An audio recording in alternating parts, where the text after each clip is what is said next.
there's a lot of history in the coal mines. You know that. You know, and it's part of our history. It's part of our heritage here. Um,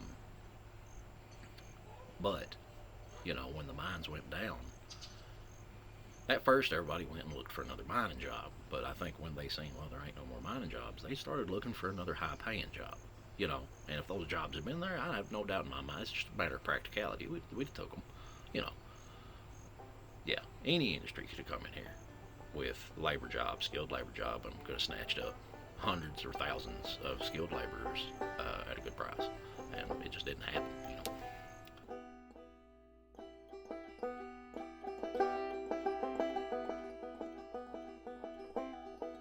My job got outsourced, which I'm in tech, but my job got outsourced overseas at the same time that all the mine layoffs started happening. Well, there ain't a lot of tech jobs around here, so I was at the unemployment office. I was just looking to see whatever I could get. I didn't care, what the job was. I just needed a good job, and I was right there next to 100 other coal miners, and you know, they knew they wasn't looking for mining jobs anymore. They was looking for trucking and delivery and labor jobs, which is outside of tech about all I'm good for. So I was in competition with them. I seen them every job interview I went to. I'd be sitting next to a fella with 20 years mining experience. To pack block for a construction site, which is kind of ridiculous. You spend 20 years in a career and that career disappears and you start over, stocking grocery shelves again. But they wouldn't know this. Is it?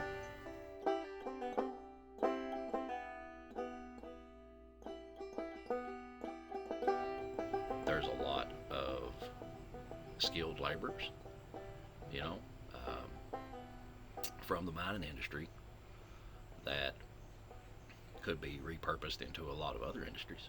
And the mountaintop removal left a lot of land that could be developed. So I think that's going to help in the long term. And I don't see why some of that land couldn't be converted into solar farms. All of these strip jobs around here, sun shines on them all the time. Like there's no mountains. They cut the tops of the mountains off, and now it's exposed all day. And I know there's been talk of solar companies coming in here. I have a friend that was discussing leasing some land to them for them to set up a solar farm, and those are getting to be more and more common. Um, in the production of those solar panels, the prices come down, way down on them in the last 10 years. It's just been heading downhill. So I think, somebody's got to build those. Somebody's got to maintain those. I mean, and we've got the workforce for it. I'd like to see that happen, honestly. There's no reason that we have to stop being an energy producing territory, and not just with the solar farms, with the strip jobs. We've still got the mountaintops, and they scream wind turbines. There's no reason not to cover the tops of these mountains with wind turbines.